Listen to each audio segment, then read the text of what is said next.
You may have noticed we moved outside the studio. We just decided, why not? And today we're going to talk a little bit about who you are actually speaking to in your content, which is something I think we think about, but then maybe our actions don't reflect.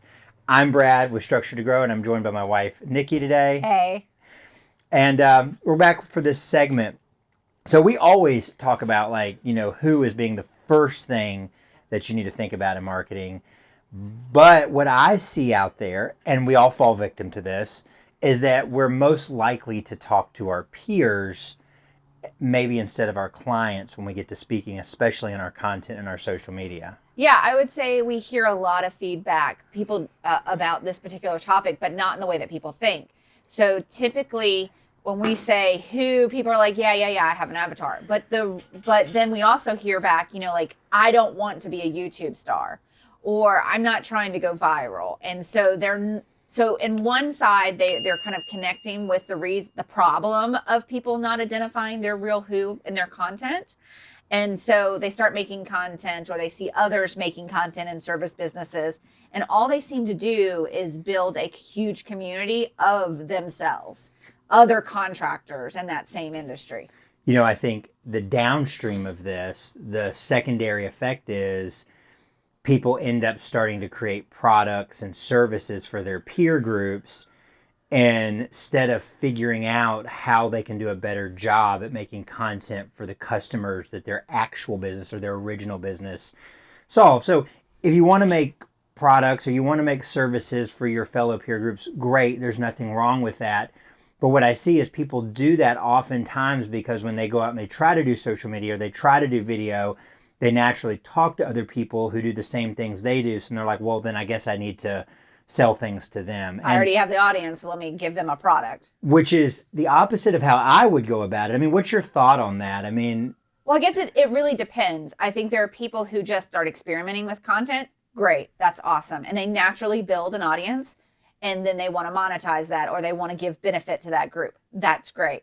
I think that is a hurdle and a roadblock to a lot of service business owners who want to figure out, if I'm going to invest my business marketing dollars to create an audience to come in or attract my clients, then I need my content. If I'm going to spend the money from this business, then it needs to result in sales for this business, right? Mm-hmm. So how do I connect that? Because they don't see it connected. And that's the struggle, because they're like, I don't want to just become a YouTube star, or I don't want to just document my life.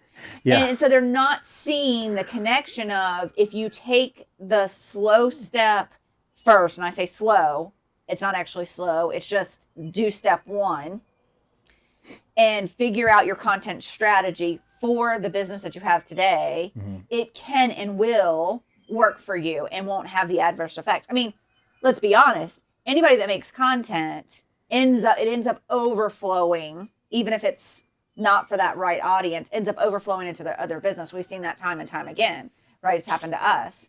But if you were to plan it the first time, you're mm-hmm. going to see the results just multiply for the clientele that your business that you actually want it to go for. So that's roundabout talk. If I have a home inspection business. Never. If I have a home inspection business and I want to have more home inspection clients, yeah, and I decide what kind of content should I make to get more of that business, which usually is for agents. If I want to attract more long-term relationships with real estate agents, instead of just building an audience of other home inspectors.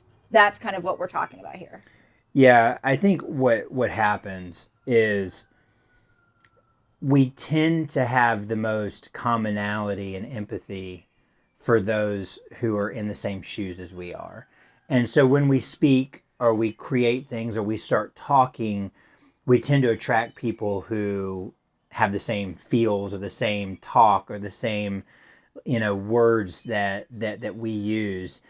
And so I think what you have to figure out, and this is part of creating great content, is how do I create some kind of empathy and common ground with the people I want to talk to. And that's kind of like that thing. If I can't understand what it's like in their shoes, it's going to be hard for me to speak to them effectively. And I think this even goes over to when we want to be the expert and we want authority, right? If we speak from authority, but yet we use our insider language, the only other people that understand that insider language are people that are in our shoes. So if we're in home inspection, or even if we're just in a service business like pressure washing or roof cleaning or whatever, we still have nomenclature and jargon that we use. And so one of the first things is getting rid of that, right? But it's understanding why the person that you want to hear would care. Yeah. I think even just like a small exercise of, okay, like we were talking about for that example, I'm a home inspector. Yeah. I want more home inspection business. So if I spend dollars or time and energy and for my home inspection business to invest in this to get more, okay, who do I want to attract? I want to attract agents, because that's going to be the longest term revenue return, ROI. Okay. What kind of content would an agent be interested in? Or what kind of content could I make for the agents to use? What are their problems? What could I solve? Instead of just going, hey, I'm going to tell you all about this home inspection I just went. Because what tends to happen is either I research, like hashtag home inspection. Guess what? The agent doesn't actually do hashtag home inspection. They aren't looking for that. You just attract other home inspectors. Mm-hmm. Or what can be used by that agent? Or how do I talk to them, like you're talking about? Just as simply like, I'm going to make a video, but I'm going to be talking to other agents. And when you talk to other agents versus when you talk to other peers, you just talk a little different. Mm-hmm. And having that exercise, just simply mapping that out, having some topics, what do agents ask me? Those type of things will shape the content a lot better. And then it's really important to take off the hat of, I want to tell them why they should hire me. Yeah. Which is kind of that other thing. And so it's like, it's like a bowling with like bumper rails, right? And the ball going back and forth. And on one side, we either talk to our peers, or on the other side, we're talking about why you should call me and why I'm so great and why this service is so awesome. And so you've got to kind of find a way to do neither, right? So it's like, what would they need to know? What would be helpful to that person? So in this case, a real estate agent, what would be helpful to them? What are they thinking about? What are they dealing with? And it doesn't even have to be 100% directly related to home inspection things, right? It can be anything in that process of how you're interacting with them. And, how can you speak to them and find common ground, right? Like, how could you say something that if they saw it, it would make their day better, their life easier, save them a little bit of time. Mm-hmm. When you start thinking in those terms and just putting it out there and letting the call to action be, which, we know is part of every marketing stuff, call to action. We've had that like drilled into us. Let it be, watch the next video, or, like it. Say, what did you think about that? Like, it can be that as well. It doesn't have to be, here's my phone number to schedule an inspection. It could be as easy as comment below other questions you have. Because if they comment below with other questions you have, what the next video is you need to make. Right. And I think what we have to realize is that when we look at talking to people through content, we have to understand that they're not always ready to buy. They're not always shopping for an inspector today. They may have one they already like. And, using this example, taking it further. So then we don't want them to feel like the only way that they can interact with us is when they're ready to schedule. We want them to keep interacting with us till that day comes that they're like, I want to try this person out because they seem really awesome and I enjoy their videos. Yeah. Right. So when it comes to content, you really have to get into the viewer's shoes.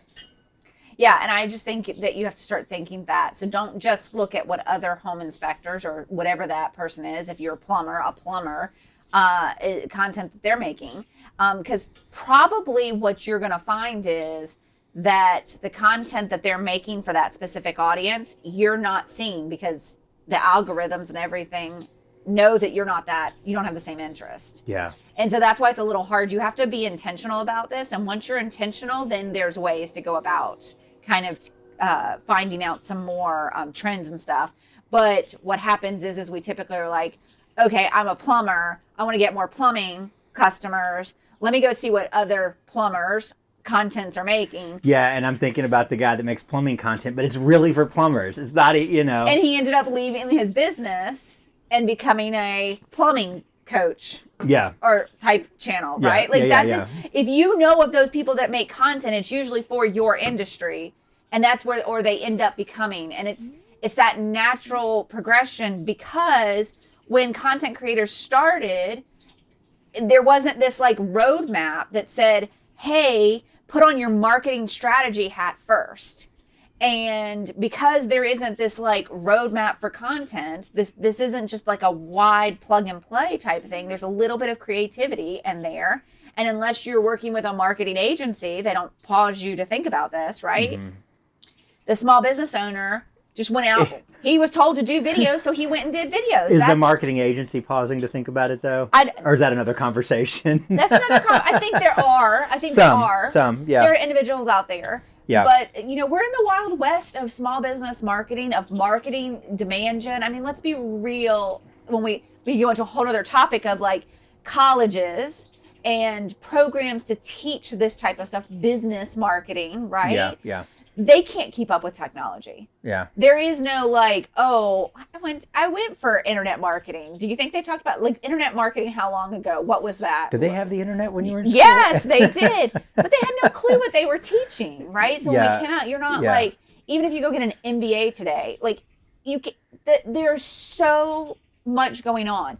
I can guarantee you they're not talking about AI. Like we're playing with AI tools for copywriting right now and so on like that. Like the use cases are so fast and furious. You can't get that from a book, from a course from a college, right? Like I'm sure someone's going to send me one, but this isn't outlined as a solid program, one foot in front of the other. And so if you don't follow these people or these trends or heavy into it, which most business owners can't be that deep into the marketing strategy content world, right? Then you're not going to know about some of this stuff. So, of course, the people that have gone these huge audiences in the services did it the only way they knew how. They got a camera out and started talking about the things that they knew. Yeah. We're now light years ahead of that. And if you were to start making content as a business owner, or you're already making content and you want to push it a little bit further to the service business side of it, you want to hone it in, you want to make better content, you want to make content that delivers to that business, then you should do the marketing content strategy first. Who am I trying to attract? What is their problem? How do I solve it? How do I answer the questions? How do I speak to them? Your content, then you pause and you plan that out a little bit better. Yeah. And I think you're going to see results on your content return just skyrocket. Yeah, I would highly advise. I think the simple strategy with it is, once you answer those questions, is what questions are they asking? What things do they want to know that you could tell them? That is the easiest way that you can engage with them, and it's the most impactful for you. Like, you know, I think one of the things that we all should be fearing is that everything we make has like a 2-second shelf life. Right? And the cool thing is, if you make content that answers these questions, I think what you found is you probably get asked these questions over and over again. The content will live and have value for a long time. So as you do it, as you make the videos, as you write, maybe you're writing the content in write-ups or articles or blogs or whatever, it's going to have a nice long evergreen, you know, use case for it. So the more you do, the more it builds, and you start to build a library of value that makes it easy for people to find you. So I think that's probably a good kind of wrap there, unless you have a closing thought. No, I was just going to comment on that content that we made specifically several years ago for one specific home service business still gets used today. Yeah. Key ones that we did, we took the time to plan out, and it was a little different strategy, but now, you know, like it still is in use today if you do it well. And it's not just post on Facebook and post on LinkedIn. There's more to it that you can use content in all through your journey. So it takes a moment, pause, think about the strategy, but strategy will gain you so much along the way. So Right, absolutely. So really what I'm wanting to know is, do you like when we record in studio or out of studio? I don't know what they can hear. I don't either. I'm not 100. It'd be really interesting what these mics are picking up, and maybe it'll just be nice, pleasant, calming chirping sounds. You know, a 4-wheeler's going, and birds chirping. So thanks for watching today. Make sure to subscribe. It really helps us out. It helps other people see the things that we make. And if you have questions or you're like, hey, you guys talked about something, but you really didn't cover my biggest question, let us know in the comments below. We'd love to cover it in a future video. So thanks for watching, and we'll see you guys next time.